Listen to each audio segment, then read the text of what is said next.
So great to see you here. Welcome to our conversation with Merlin Shepherd. And we are thrilled to have Merlin back with us. Merlin came to us all the way from Brighton, England, which is on the southern tip of the island nation.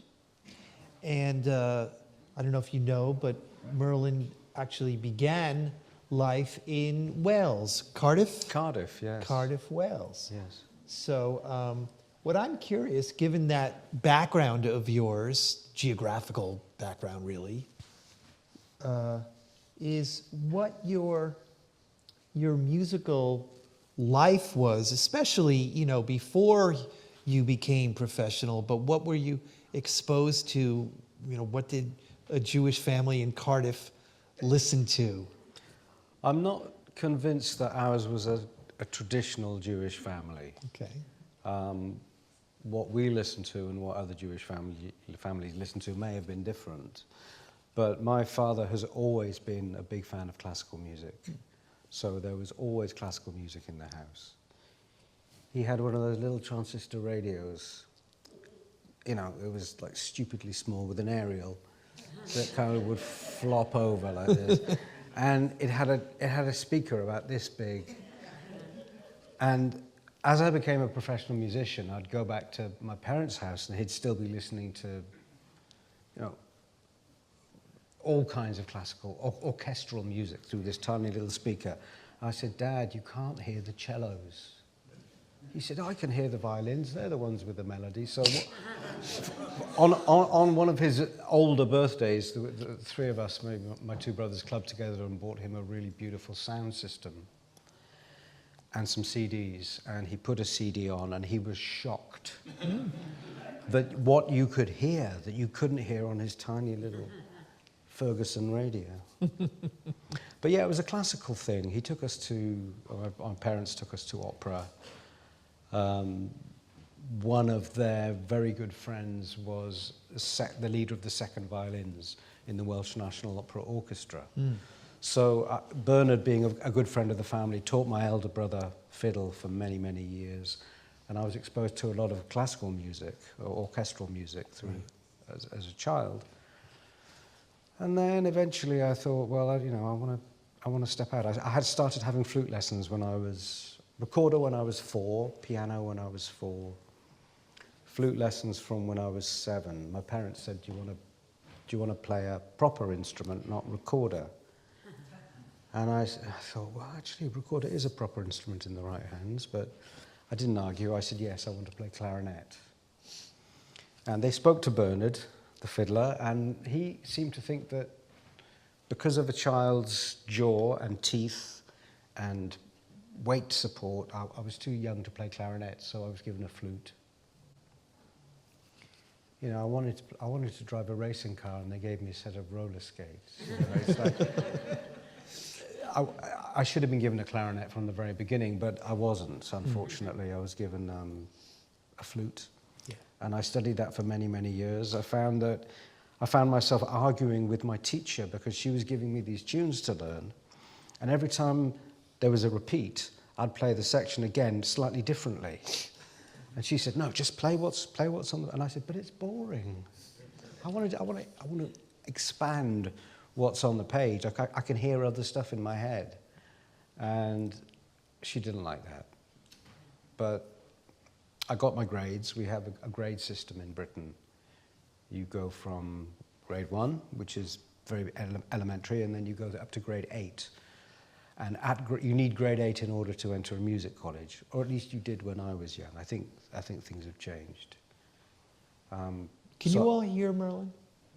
So I took my grade 8 on flute, and then when I got to be 13, there was so much rock and roll going on, punk music hit, and I wanted to do some of that. So I got myself a guitar and taught myself to play guitar. And then when I was 19, it became saxophone. I became a saxophonist. Age 18, I became a saxophonist. Put the flute away. And what music did you play on the saxophone? Jazz, essentially. Jazz, and I really got into John Coltrane, Charlie Parker, Ornette Coleman, the free jazz stuff, and went that route.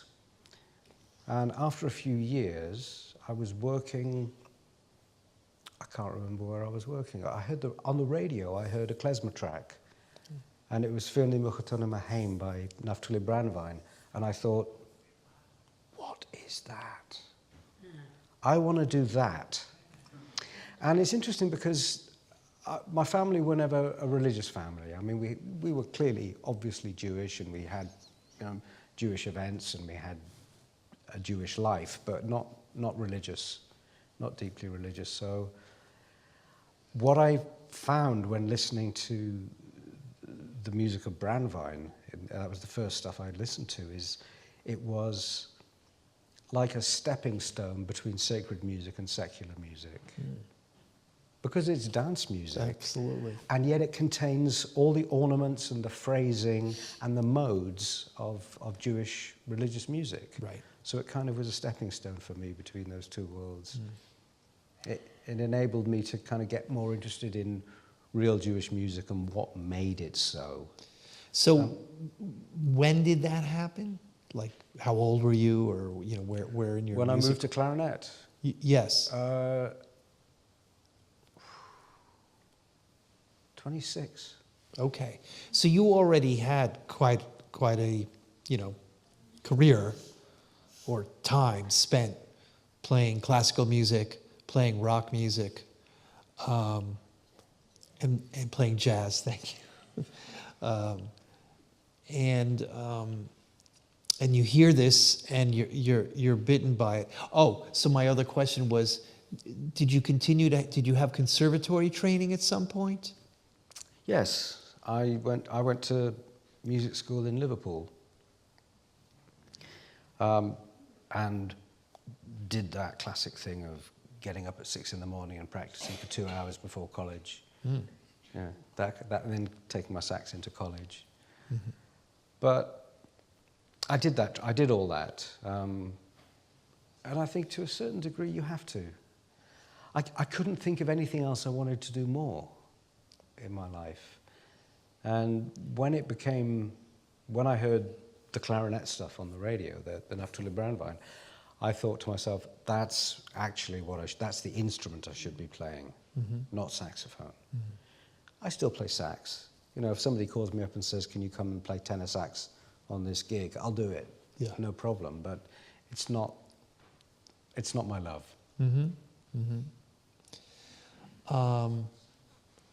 So you heard it, you wanted to, and you started playing it based on what you heard on the recordings, or? Based on what I heard on the early recordings, yeah. And when did you first get connected with other musicians who were playing or wanted to play this music? There was a man in London called Barry Weinberg, Oliver Sholem. He was on the scene playing weddings, and I was doing something, and he came up to me and he said, "You're Jewish, aren't you?" I said, "Yeah." "Yeah, who wants to know?" And he said, "I play klezmer music, and I'd like to book you to do some gigs." So that was that. That was it. Wow. That was the way in. Yeah. And then I met a whole bunch of people in the London scene who do all the weddings. Right. And the Hasidic weddings, and that's when that took off. Yeah. And this was before I'd been to Klez Camp. Well, that's okay. So my next question was, when was the first time that you got a lot of what you were playing from just listening to the old recordings. Did you have a mentor at any point who was, guiding you in technique, klezmer technique, whatever that means, if there even is such a thing? No, I never did. I never did. When I finally got to America and went to Klez Camp, I found some of the old guys who I had lessons with. Right. But none of them were playing the really, really old traditional stuff. Right. In fact, I don't think anyone at the time was really listening to the early recordings, like the Belf recordings and that whole genre of early. I don't think anyone was doing that. The Belf recordings, time-wise, when did they come from? Around 1906 to 1913, 14. Someone may know better. But they're That sounds right. Yeah, so there's some of the earlier recordings we have Right. on shellac. But there are earlier wax cylinder recordings as well of Jewish music. Yeah.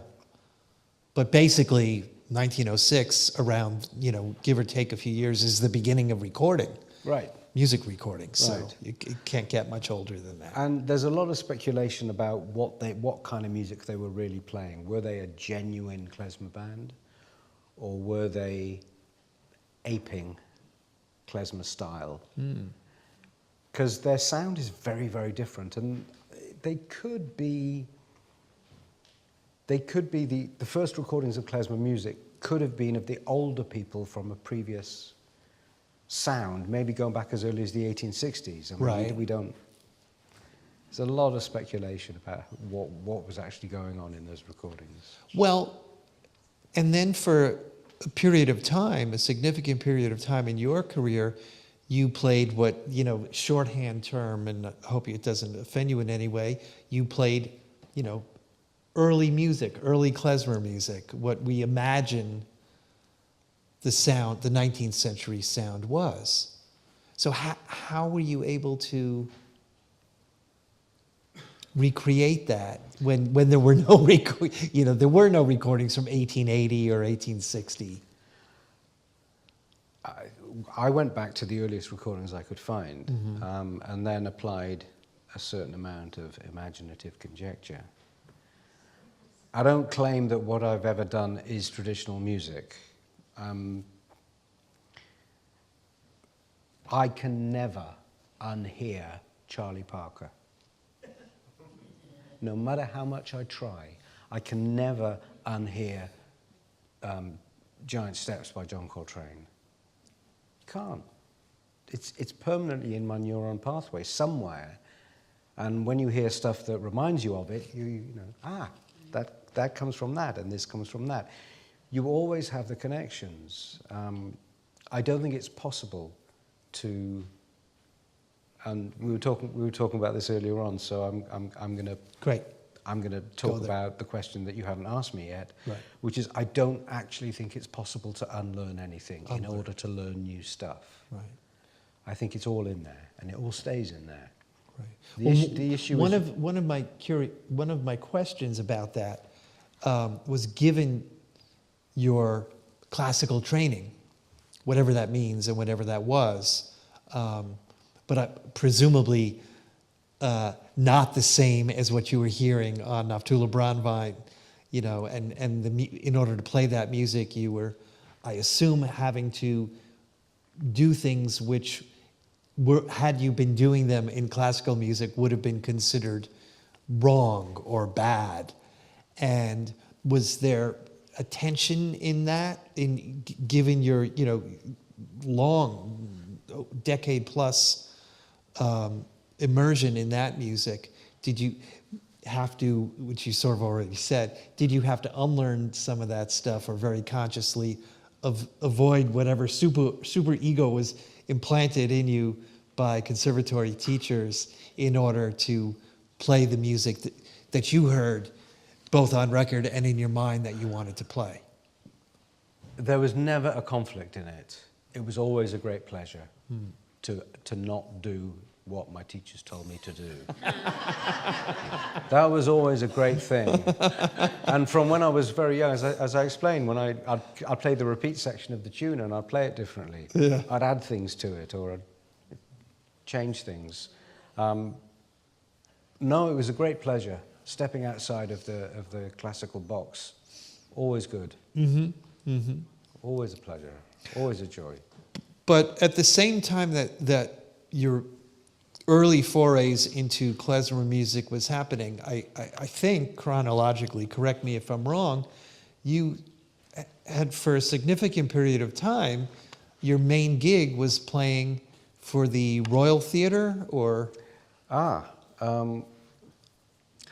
I started in 1989 working for the National Theatre in London. And the job I took, the job I was given, the first job I had there was playing saxophone in the band in a production of Joshua Sobol's Ghetto. So I was playing one of the, you're familiar with the play, right? It's a play about the Vilna Ghetto and the theatre company that were based, the famous Vilna troupe. And we had 10 instrumentalists in the theatre company. Mm-hmm. And I was playing two saxophones and flute, alto and tenor sax and flute in the band. And then the next production I was in, I was music director of it, and it was a production of Peer Gynt with original music composed by a wonderful composer called Paddy Caneen. And he said, I don't want saxophone, I want clarinet. Mm-hmm. So I went out and bought a clarinet. Right. And I practiced at every available opportunity, and by the end of the rehearsal period, I could play clarinet. Right. And was playing on stage. Mm-hmm. Mm-hmm. And I've hardly gone back to saxophone since. Right. You know, clarinet has become much more my voice, mm-hmm. which is curious because it was my voice when I was 7 years old, and my parents said, "What do you want to play?" And I said, "Clarinet." Yeah. So they're still alive, and I still say to them, "I told you. I told you. What did I told you?"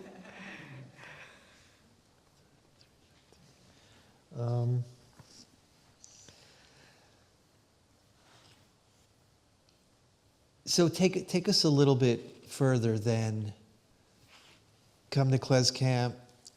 You're obviously making connections all over the place with different musicians from all over the world, both in Yiddish music and in other kinds of music.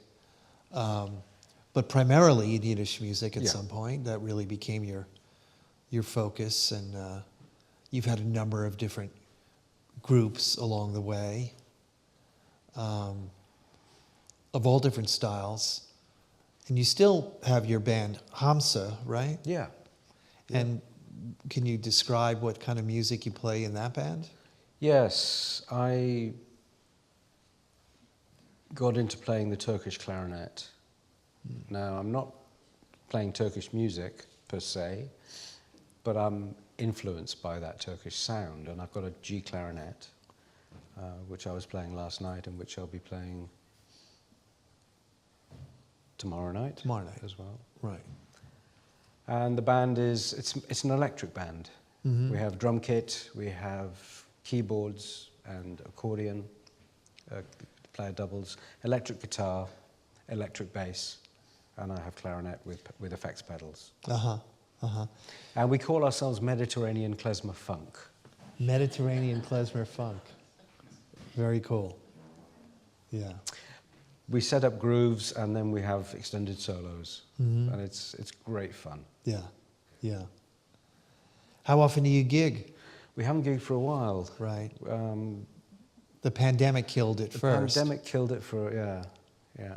Which is we keep hearing this from everybody we speak to, how damaging that was to people's careers and people's work. Do you see it picking up at all, or did we lose something that we're never going to regain? I don't know. I really don't know. I think that there has been, a lot of people have taken a big hit, and I think a lot of people have lost confidence in ever being able to work in the way that they used to. Mm-hmm.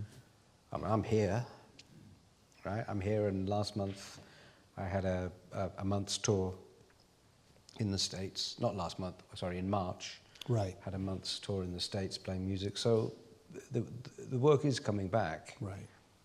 I was in a production, a theatre production of Indecent. Yeah.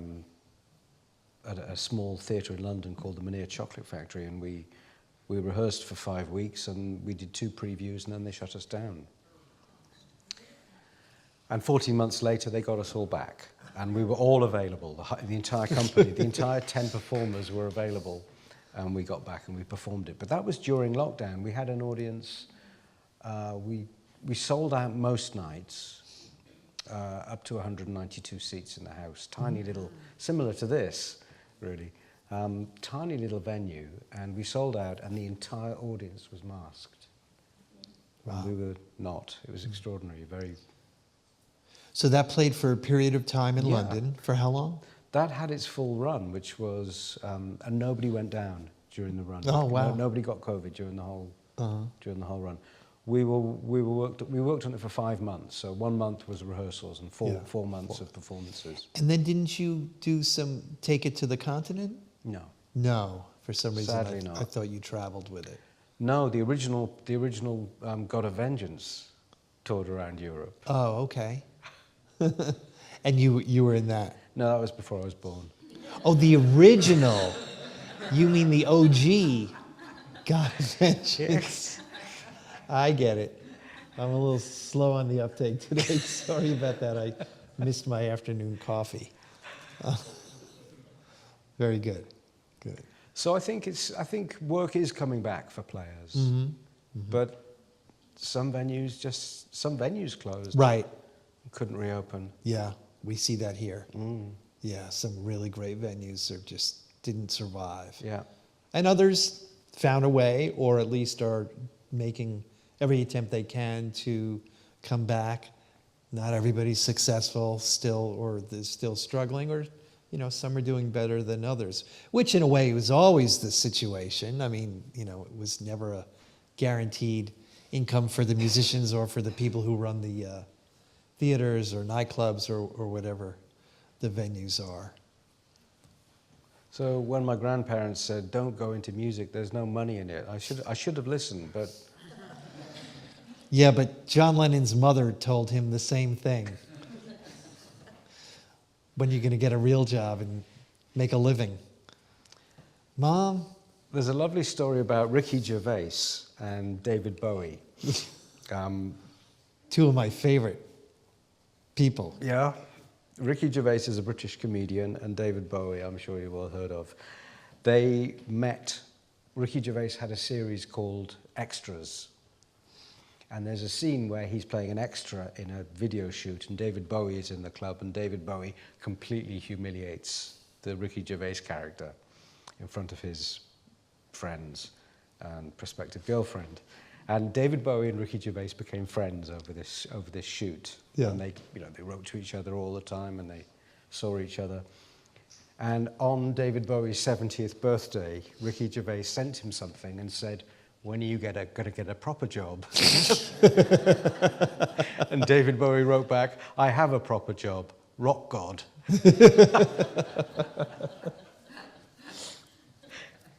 Oh. Kind of cute. Yeah, very cute and very indicative of both of their personalities, I would say. Great. I'd like to open the conversation to include you all, so raise your hand if you want to ask Merlin anything. It doesn't have to be what we've been talking about, or yes. What is it about the G clarinet that is it more that makes it better for Turkish or is it better for Klezmer also? I don't think it's better for Klezmer necessarily.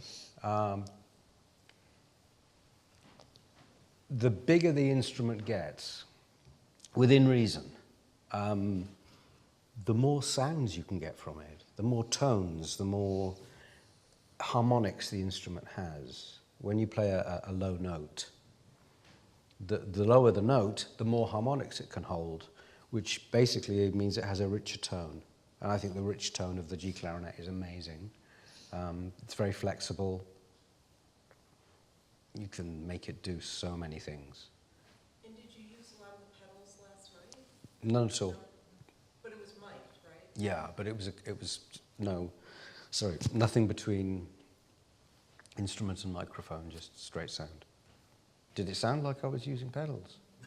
Some of it sounded like special effects. Right, okay. And your upper register was very, very clear, very almost like a flute. Oh, that's interesting. What do you think of that? The F word, as we say. That's great.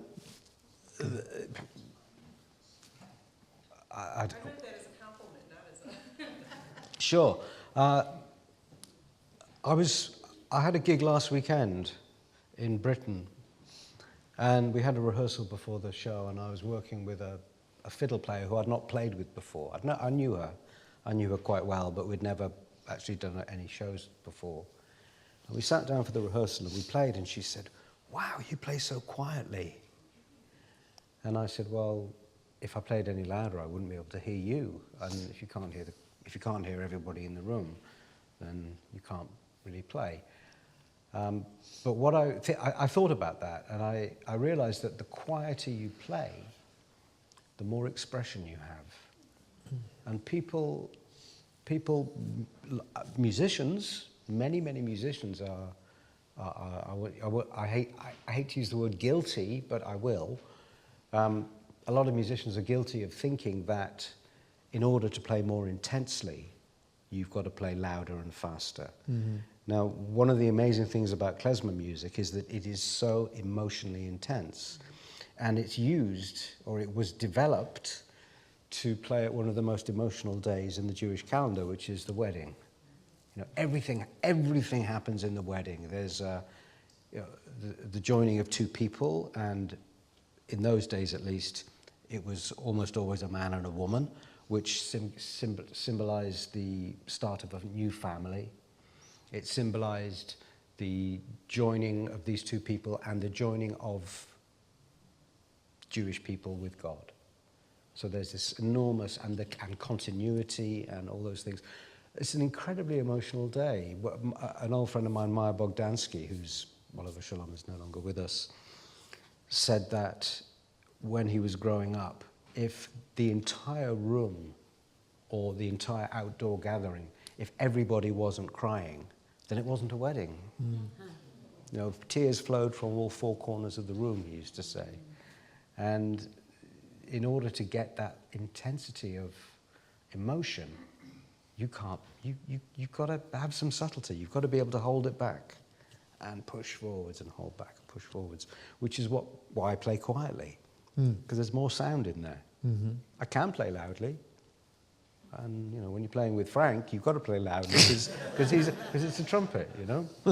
But loud instruments. Great. There's a bunch of other questions. Yes, right there. I sort of have two questions. But first of all, I was wondering, with your background of different styles of music and different instruments, I totally love and agree with your idea that they influence, you know, they stay with you and that they impact going forward. I was wondering if you could talk a little bit about how you feel that your history with different instruments and styles has affected your klezmer playing. And then second of all, from more of a selfish perspective, I was just wondering if you had any advice for someone who's interested in starting to mess with pedals on a clarinet. Okay. I think that, and this is something that you meet people, you bump into people on gigs, or you bump into people at events, and they say, "What do you do?" And I say, "I'm a musician." And they say, "What do you play?" And I say, "I've already told you, I'm a musician." I play music. And people want to know what instrument you play, and they think that that's how you define yourself as a musician. But actually, it's music I'm playing, not instruments. The instrument is just a tool. And what I found is that the clarinet, for instance, enables me to get out what's in here, what's in my head, what's in my body, and it's the best tool for that for me.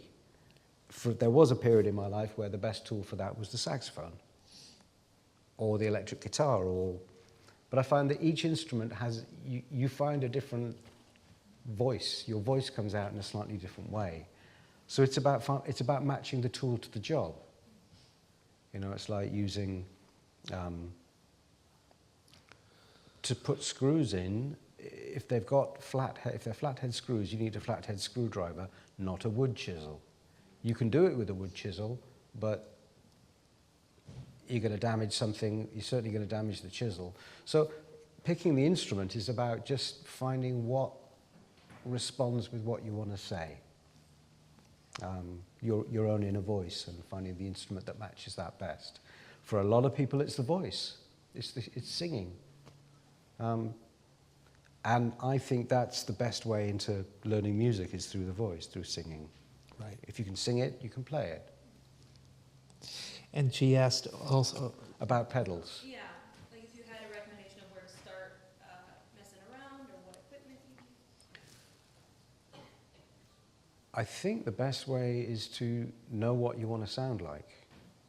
So if you listen to, for instance, my pedals are very, very simple. I have a DI box, which is the box you use to match a microphone with audio signal level. It's just another tool.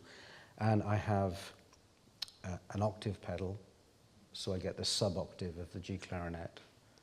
And I have a delay pedal for echo, and that's it. That's all I have. But I mean, I think there are other people who use much, much more. But I think if you think about what you want to sound like, and then find the pedals to match. Do you play into a microphone and have the effects come from there? No, you can't do that, because that microphone picks up everything on stage. If you've got the drums going through an octave pedal, so I have a microphone that I have a hole in the barrel, so the microphone clips on. I didn't last night, I was playing purely acoustically, but when I'm using pedals, it's a plug-in microphone, so no other sound can go down it, and it can't ever feed back. So it's very, very good sound, very pure sound. Sir. Thank you. You mentioned earlier Naftali Brandwein as being an influence early on. Are there other artists that have been particularly influential to you in creating your art? Sure. Early Dave Taras, all the Belf recordings, a lot of the very early violinists as well have been a great influence on me. I think if you play music, you need to listen to music, rather than if you play clarinet, you need to listen to clarinetists.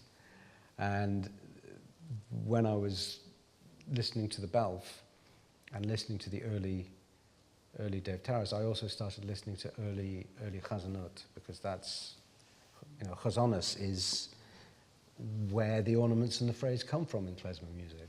So listening to early Jewish singing, early Yiddish singing, I think is very important as well. I did tons of that. I was working up in Edinburgh many years ago, and I went to I just stopped at any bucket that had old 78 records in it, because I had I had two 78 record players at home, and I came back from Edinburgh with a stack of 78s with Yiddish text and Hebrew text. I didn't know what was on them until I thought, well, I'll have to find out what's on these when I get home. A lot of it was cantorial and old stuff, and that was very influential. That helped me find a voice. Great. Yeah. Where do you see your music and Klezmer at large going in the near future? It's arrived. When I started playing klezmer music, which I guess was mid-80s, it was very hard to find, and now it's become a world voice. It's become a genre of music that is readily available to anyone who wants to find it. Whereas then it wasn't. It was difficult to find recordings of klezmer music, and there were far fewer people playing it. I think it's become popular. If you go to Germany, for instance, you'll find that something like 98% of people playing klezmer music are not Jewish. So it's become a world music. It's become a popular voice for people. The future, I don't know. I was amazed when I went to Klez Camp that I met very young people, kids, young teenagers, who learnt Yiddish at home, but they were from secular backgrounds. Or not secular, but not from. And now they're adults and they're great klezmer players. I mean, Jake, for instance, right? I met Jake when he was, I think, 14 at Klez Camp. Michael Winograd. So Merlin, when he said Jake, he's referring to Jake Schulman Ment, and the reason I pull that out is because tomorrow we're going to hear Jake and his band Midwood at noon. And Michael Winograd, who we've had here in the past and certainly will have in the future. And yeah, they were young teenagers when you first met them, they met you. Yeah. And now they're band leaders. Out there in the world doing great stuff. I think that klezmer music will continue to attract a wide range of people and a wide range of people who want to take it in new directions. And bearing in mind, of course, that at the time, it was music being taken in new directions. It's always been a melting pot music. It's always been a music that's drawn influence from the host culture, for instance. I mean, Polish Jewish music is more Polish sounding than Romanian Jewish music, which is more Romanian sounding than the Polish Jewish music. And I think it's very important to keep going with it. But what's most important, I believe, and again, this is just me, but I believe that it's most important to look backwards and look where we've come from before we try moving forwards. I think learning the skills of the old music and developing them rather than just starting afresh and saying, right, I'm going to do free jazz klezmer. It ain't going to work. But what is going to work is learning the style, understanding the ornamentation, the phrasing, the timbre. The timbre of the music is very, very different and very specific, the way it sounds. And I think understanding that and then layering on your reggae or your Turkish music or your, as Frank does, he arranges things in a kind of Latin American way. From salsa, you know, he's used those arranging skills to stretch the Klezmatics music even further. So I think there are a lot of great minds. You know, we mentioned Jake and we've mentioned Michael Winograd, but there are lots and lots of great minds in Yiddish music, and young people coming up are bringing new ideas and new thoughts.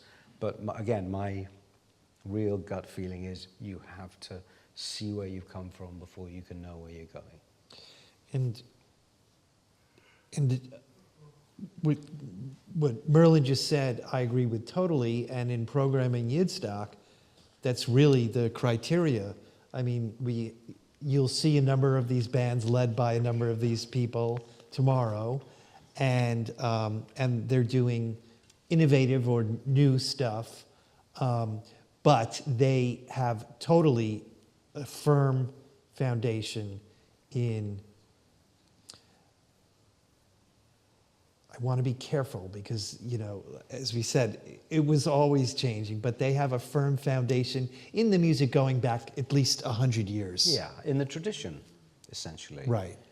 I mean, tradition has to grow, because as soon as it stops growing, if everyone starts playing the same tunes in the same way, the tradition just, bang, stops. So I think it's fantastic that people are bringing the music to in new forms, and bringing what they've learnt in the world to the music. And provided one respects the origin and the source, you can't go wrong. Can't go wrong. We have time for one more question. Your hand shot up. As your career has developed and your music has developed, can you talk about whether Yiddish as a language has played any part, and if so, what part? Any part in the? In the development of your music or your voice, or how you look at klezmer music and Yiddish, and influencing each other? The timbre of klezmer, I mean, I heard it when I was growing up. My grandparents spoke Yiddish to each other. The actual sound of the language, and particularly where syllables are emphasized, affects the melodies. You can hear a Hebrew melody, an Israeli melody, based on Hebrew, and the emphasis is different.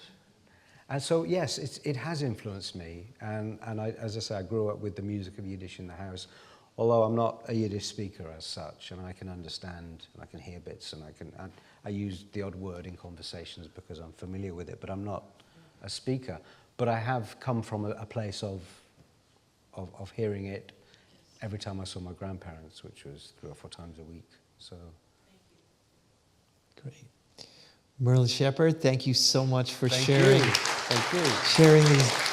deep insights into your music, your background, your creative process, and thank you all so much for being here and for being at Yidstock. And we got lots more good stuff happening tonight and all day tomorrow, leading up to the grand finale, which Merlin will be a big part of. So stick around.